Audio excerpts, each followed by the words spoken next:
She texted, "Look, I'm not skipping dinner with my ex. You'll be asleep during surgery anyway." When I asked her to be there for my ACL surgery that I'd been anxious about for weeks, I said, "Thanks for the honesty." What she got in the mail next morning made her regret every bite of that dinner. I, 32M, stared at the text message for a solid minute, reading it over and over, trying to convince myself I'd misunderstood.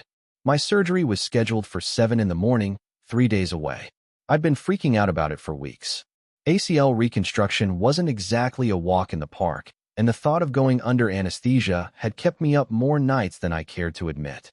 My wife knew all of this. We'd talked about it endlessly. She'd held my hand through the pre-op appointments, listened to me spiral about the recovery timeline, promised she'd be there when I woke up. But apparently, her ex-boyfriend's visit to town trumped all of that. She'd texted me while I was at work, casual as anything. He was passing through on business, wanted to grab dinner the night before my surgery, and she wasn't going to miss it. Her exact words were that I'd be asleep during the surgery anyway, so what difference did it make if she wasn't there in the morning? She could visit later in the afternoon once I was coherent. I typed back a simple response, "Thanks for the honesty." Then I sat in my cubicle, phone in hand, and felt something crack inside my chest. Not break, exactly, just crack. Like the first fracture in a windshield that you know is going to spread. We'd been married for 6 years. Together for 8. I'd supported her through grad school, through her career changes, through her mother's illness and death. I'd rearranged my life a dozen times to accommodate her needs. And now, when I needed her most, when I was genuinely scared and vulnerable, she was choosing dinner with an ex over being there for me. The ex-boyfriend thing wasn't even new. She'd stayed friends with him after they broke up, which I'd been fine with initially. But over the years, I'd noticed a pattern. Whenever he called, she dropped everything. When he visited, she made time no matter what else was happening. She lit up when his name appeared on her phone in a way she hadn't lit up for me in years. I'd ignored it because I trusted her, because I loved her, because I thought our marriage was solid enough to withstand her having a friendship with someone from her past. Sitting there in my cubicle, I realized I'd been an idiot. The next 2 days passed in a blur. She came home that night acting like nothing was wrong, asking about my day, reminding me not to eat or drink anything after midnight before the surgery. I was civil, polite. I confirmed the surgery time, double-checked my ride situation with my brother who'd agreed to drive me, packed my hospital bag. She asked if I was upset about the dinner thing. I told her I was fine. She seemed relieved and went back to scrolling through her phone, probably texting him to finalize plans. That night, while she was in the shower, I made a decision. I'd been thinking about it all day, weighing options, considering consequences. Part of me wanted to confront her, to have it out, to make her see how badly she'd hurt me. But another part of me, the part that had been cracking since I got that text, wanted something else entirely. I wanted her to understand exactly what she'd done, not through words, but through action. I grabbed my laptop and pulled up our joint bank accounts. We'd always kept our finances mostly separate, but we had a shared savings account we contributed to monthly for vacations, emergency funds, house projects. There was about $48,000 in it. My contributions over the years had been significantly higher than hers since I made more, but legally, it was joint money. I transferred my half, $24,000, into my personal account. Then I transferred another $10,000, which I calculated as compensation for all the times I'd covered more than my share of expenses over the years. I was being generous, honestly. If I'd tracked every dollar I'd spent supporting her through grad school, covering her car repairs, paying for her mother's medical bills that insurance didn't cover, I could have justified taking the entire amount. But I wasn't trying to clean her out. I was making a point. Next, I logged into my email and composed a message to a divorce attorney I'd looked up earlier. I laid out the basics of my situation, asked about a consultation, mentioned I wanted to move quickly. I scheduled an appointment for the afternoon after my surgery, assuming I'd be recovered enough to make it. Then I did something that felt both petty and perfectly justified. I went through our shared calendar and deleted myself from every upcoming event. Her sister's birthday party, the work gala she'd been excited about, the vacation we'd planned for next month. I removed my name, my presence, my participation from everything. Finally, I drafted a letter. Not divorce papers, those would come later. Just a letter explaining exactly how her choice had made me feel and what I'd decided to do about it. I printed it, sealed it in an envelope, and left it on the kitchen counter where she'd find it in the morning after I left for surgery. The night before my surgery, she got dressed up for her dinner. I watched from the bedroom as she put on makeup, styled her hair, wore the dress I'd bought her for our anniversary last year. She asked if she looked okay. I told her she looked great. She kissed my cheek and reminded me she'd see me tomorrow afternoon at the hospital. I told her I'd be looking forward to it. She left at 6:30. I sat in the dark living room for a while, thinking about 8 years of my life, about all the moments that had led to this one. Then I went to bed early, following the pre-surgery instructions, and slept surprisingly well. My brother picked me up at 5:30 in the morning. The house was quiet. She wasn't back yet from her dinner, or if she was still asleep. I grabbed my bag, took one last look around, and left. The surgery went fine. Better than fine, actually. The surgeon said everything looked good. The repair was solid. Recovery should be straightforward.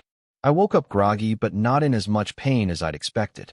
My brother was there, and so was my dad, who'd driven in that morning as a surprise. They told me I'd done great, that everything went smoothly, that I'd be out of there soon.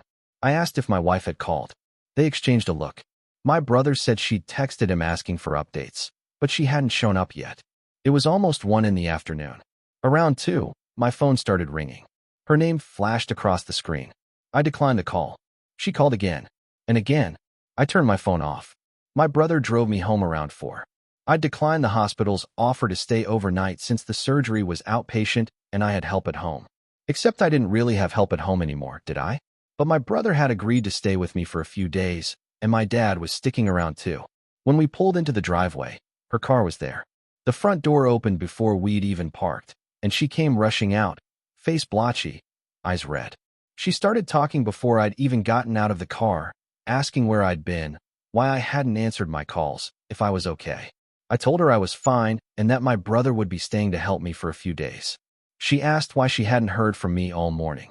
I reminded her she'd been at dinner with her ex. She said the dinner had run late, that they'd lost track of time, that she'd meant to get to the hospital, but by the time she woke up, it was already noon. I asked her if she'd seen the envelope on the kitchen counter. Her face went pale. She had. My brother helped me into the house and got me settled on the couch. My dad brought in my bags. She stood in the doorway, holding the letter I'd written, her hands shaking. The letter was simple. I'd told her that her decision to prioritize dinner with her ex over being there for my surgery had shown me exactly where I ranked in her life. I'd explained that I was done accepting scraps of her attention and affection. I'd informed her that I'd withdrawn my portion of our joint savings, that I'd contacted a divorce attorney, and that she should expect to be served with papers within the week. I'd also mentioned that I'd be staying elsewhere during my recovery, though I'd changed that plan once my brother offered to stay with me instead. Easier to recover in my own home. She tried to talk to me. She sat down next to the couch, tears streaming down her face, saying it wasn't what I thought, that the dinner had just gone longer than expected, that she'd had too much wine and hadn't wanted to drive, so she'd crashed at his hotel. In the spare room, she insisted. Nothing happened. I asked her if she'd set an alarm to wake up in time for my surgery. She went quiet.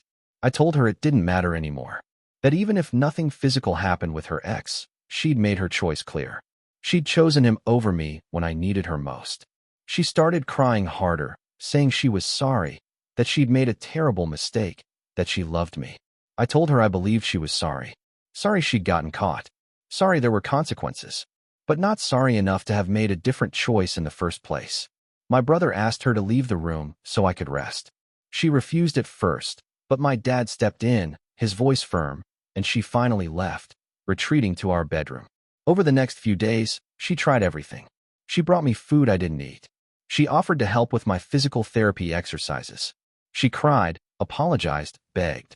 She claimed I was overreacting, that I was throwing away our marriage over one dinner. I reminded her it wasn't one dinner. It was years of her prioritizing her ex over me. Years of me being understanding and accommodating while she maintained an emotional affair disguised as friendship. She denied it was an emotional affair. I asked her when the last time was that she'd texted me the way she texted him. When she'd last lit up hearing my voice the way she lit up hearing his. When she'd last canceled plans with me to see him. She couldn't answer. The divorce papers were served 6 days after my surgery. I was on crutches by then, mobile enough to get around with help. She'd been sleeping in the guest room since that first night, And when the process server showed up, she signed for the papers like she was in a daze. That evening, she came into the living room where I was doing my physical therapy exercises with my brother's help. She asked if we could talk. I told her we could talk through our lawyers. She said she'd do anything to fix this. Go to counseling. Cut off contact with her ex completely. Whatever I needed. I asked her why it had taken divorce papers for her to offer those things. Why she hadn't considered my feelings before, when it might have actually mattered. She didn't have an answer for that either. Update 1. It's been 3 weeks since my surgery. Recovery is going well, ahead of schedule actually. Turns out when you're not dealing with emotional stress from a failing marriage, your body heals faster. Who knew? The divorce is moving forward. We're in the negotiation phase now, working out asset division. She tried to fight the withdrawal from our joint savings, claimed I'd stolen from her. My lawyer had a field day with that, pointing out it was joint money, and I'd actually left her more than half of my contributions over the years. Her lawyer backed down pretty quickly. She's moved out. Finally, she'd been staying in the guest room, making everything awkward and tense. But 2 weeks ago, she packed up her stuff and went to stay with her sister. The house feels bigger now. Emptier, but in a good way. Like I can finally breathe.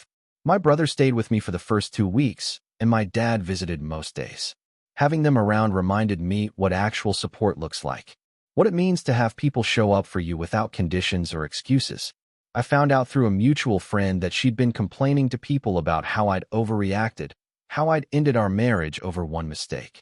The friend said she was painting herself as the victim, telling people I'd been controlling and jealous of her friendship with her ex. I didn't defend myself publicly. I figured the truth would come out eventually, and I wasn't interested in a smear campaign. But I did tell a few close friends what actually happened. Word spread. Suddenly, people weren't quite as sympathetic to her story. The mutual friend also told me something interesting. Apparently, she'd reached out to her ex after I filed for divorce, looking for support. He'd told her she'd made a huge mistake and that he wasn't interested in being her emotional crutch through her divorce. Then he'd stopped responding to her messages.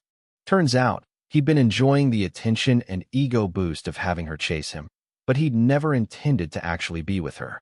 He had a girlfriend in another city. The dinner that night had been him venting about his relationship problems, and she'd spent the whole evening offering sympathy and probably hoping he'd see her as an option.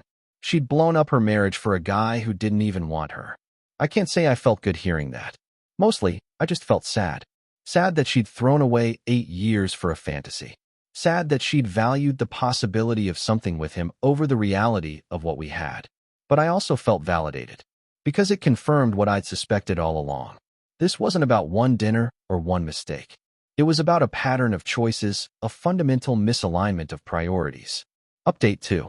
2 months post-surgery now, and I'm almost back to normal physically. Still doing PT, but I'm off crutches, walking without a limp, even starting to jog a little. The surgeon is thrilled with my progress. The divorce was finalized last week. It moved faster than I expected, partly because once she realized I wasn't backing down, she stopped fighting most things. We split assets fairly evenly. She got her car, some furniture, her portion of what remained in our joint accounts. I got the house, since I'd made the down payment and most of the mortgage payments. She didn't contest it. There was one weird moment during the final proceedings.